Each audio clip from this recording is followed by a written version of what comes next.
What's up, Karizzma crew? This is your captain speaking. Today we're going to be ranking the best opening mission of every mainline FPS Halo game. I think it goes without saying that this is just my opinion, and it's completely fine to have a different opinion even though it's the wrong one. Just kidding. Let's start off with number 8, Osiris. Probably not a big surprise, but Osiris from Halo 5 was probably the worst start to any of the Halo titles. The opening cutscene looks like it was ripped off of the beginning of the Avengers Age of Ultron, and on paper that sounds really cool, but if you think about why that scene was so awesome in the Avengers, it's because they had an entire movie prior to Age of Ultron to build these characters up and their bond fighting alongside each other. In the case of Fireteam Osiris, we have no idea who any of them are, and we're just jumping into all this chaos without any reason. The mission looks so over-cluttered visually, and the enemy engagements are all over the place, with a huge chunk of enemies being Prometheans. Look, I'm not a game designer or anything, but I'm a firm believer that things should always be kept simple in the beginning so players understand what's going on before raising the stakes. They do try to organically teach you how to use new tools like Spartan Charge and the scanning thing, which I like. The mission itself is honestly really forgettable, and it ends with a rescue of Dr. Halsey and the assassination of Jul 'Mdama, who was only just picking up steam in terms of his character development in Halo 4's Spartan Ops. Osiris is easily the worst opening mission in the franchise for me. Number 7, Mombasa Streets.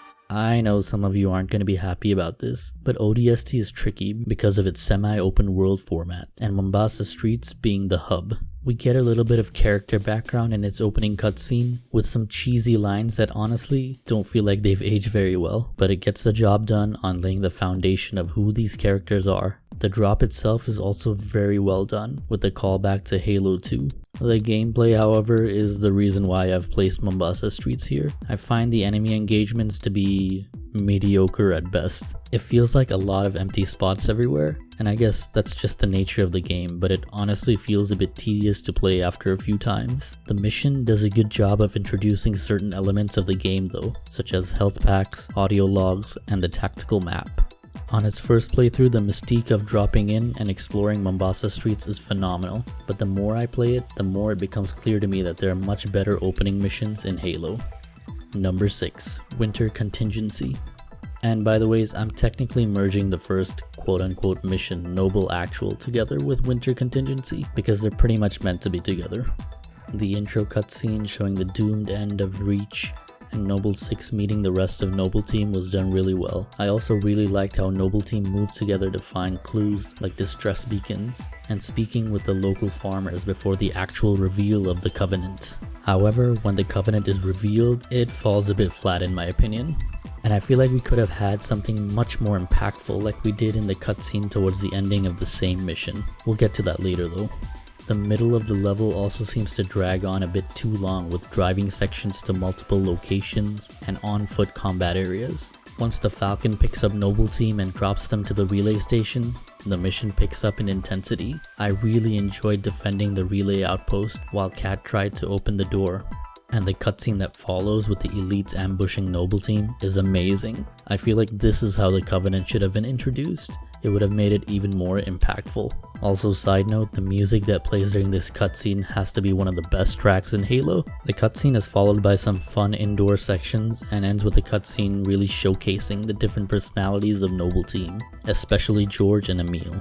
Overall, Winter Contingency had the potential to be a lot higher on this list if the reveal of the Covenant was done a little better and if the mission flowed a bit better.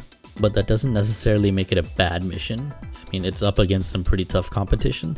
Number 5, Sierra 117. They must love the smell of green.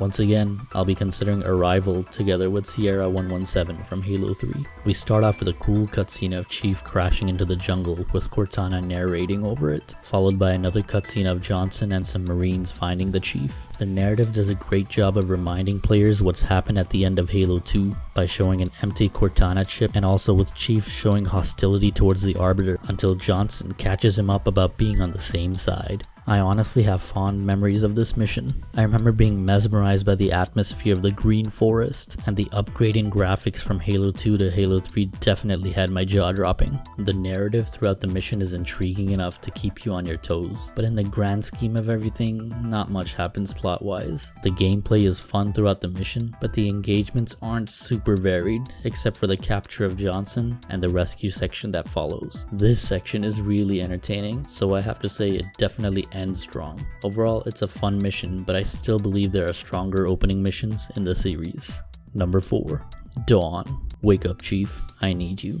Okay, it sounds better when Cortana says it, but this is where it gets difficult for me. And based on the pattern you'll see from my choices, you'll understand why the next 4 are so difficult for me to choose from. Dawn from Halo 4 picks up where Halo 3 left off, with the Forward Unto Dawn floating in space. Cortana awakens Chief after noticing that someone has boarded the ship, at which point you start navigating the ship with some quick time events, which I feel like every game at the time was doing. It's honestly not too offensive, and it was a fun way of showing us narratively that we would be fighting the Covenant again.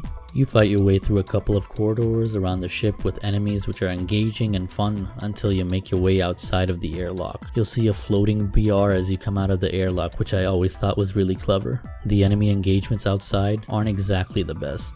They seem to be all huddled up in the left corner, so it isn't the best enemy encounter, but I guess it isn't terrible either. Once you initiate the missile launch, the blast door will jam and you'll have to make your way over to open it up. I thought this was a really cool way to show how you could encounter natural problems from a barely functioning ship. After all, it's been drifting through space for like over 4 years. Once the missiles are launched, we get a grand reveal of Requiem as this giant metal planet that's been subtly hinted at all throughout the level. We also start to see signs of Cortana experiencing rampancy, and then to end the mission, you make your way through a fast-paced escape while witnessing enemies also struggling to escape the ship, and the level finally ends with the entire ship being pulled into Requiem and Chief getting knocked out. Really good stuff. Dawn's gameplay is solid, but its narrative and the way it tells its story is what makes it fantastic. Number 3. Warship Gubrakan. I hope I'm saying that right. Oh yeah, have you figured it out yet? Another ship escape mission. Warship Gubrakan starts off with a series of fantastic cutscenes that honestly take you on a roller coaster of emotions. From the introduction of Atriox, to seeing the pilot's journey finding Master Chief, to dropping into the ship. It's all so well done and it really tugs on those heartstrings. I love the way Chief delicately handles dead Marines while tossing aside Covenant ones, and my god, the music is so good. Once you're in the ship, you can explore this controlled environment and scavenge for weapons before proceeding. The game teaches you how to use all the tools available to you, like the grapple shot and throwing fusion coils. You start off facing a couple of grunts so new players can easily grasp how to play the game. Then you're introduced to an enraged brute, giving you an idea of how different this enemy type is compared to the grunt. And eventually, you reach the main room of the ship and get introduced to Escharum, well, a hologram of him. And now the player gets to put all the skills they've learned from those small corridors to the test with an open area with more enemies.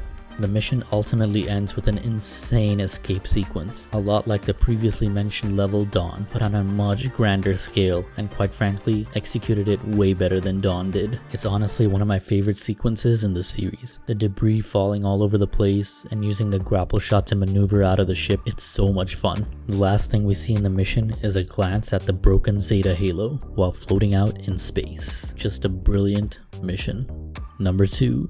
Pillar of Autumn. Pioneer of the ship escape mission. Bungie really knew what they were doing with the Pillar of Autumn's narrow design and the way it would contrast with the following mission, Halo, and its wide open space. But enough about that, we're only talking about the opening missions. So the Pillar of Autumn starts with a shot of, well, the Pillar of Autumn flying towards a halo ring, a formula we know was followed multiple times in the future, and we're introduced to Captain Keyes, Cortana, Sergeant Johnson, and of course Master Chief. The direction testing and shield testing feels a bit dated and tedious now, but I think at the time it was an interesting way to get the player familiar with the basic controls and how the game works. This is also a pattern you will see multiple times throughout the level, such as putting a barrier to teach the player how to jump or crouch, and introducing grenades to clear out a large large number of enemies on lower difficulties. The best part is that it's all done so organically. Even the storytelling since the beginning is terrific. Seeing Sam getting mowed down by this huge alien while in the cryo room but not being able to do anything about it, or seeing Marines trying to fight the Covenant as he rushed to see Captain Keyes weaponless, it's all done so well. The gameplay is also really fun and engaging throughout the mission.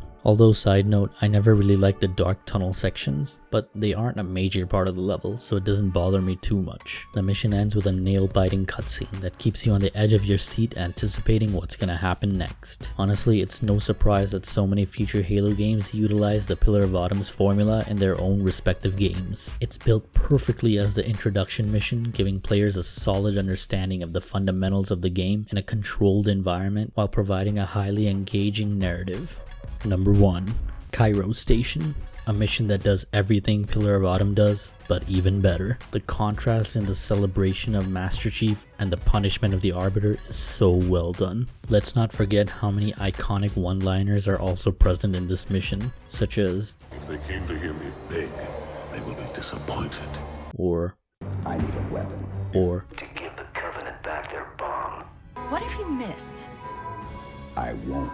and even For a brick, he flew pretty good. the pacing in Cairo Station is absolutely perfect. There's always a sense of urgency, and the linear battles always accurately pull you towards the next part of the mission. Yes, I know it's absurdly difficult on Legendary and LASO difficulties, but considering a normal difficulty, it really scales well throughout the mission, starting off in narrow corridors and getting access to grenades, then getting to fight outside in low gravity, the introduction of buggers, and finally taking on all the elites in the bomb room. And to top it all off, let's not forget the ending cutscene, which in my opinion at least is the single greatest cutscene in all of Halo. That's right, I said it.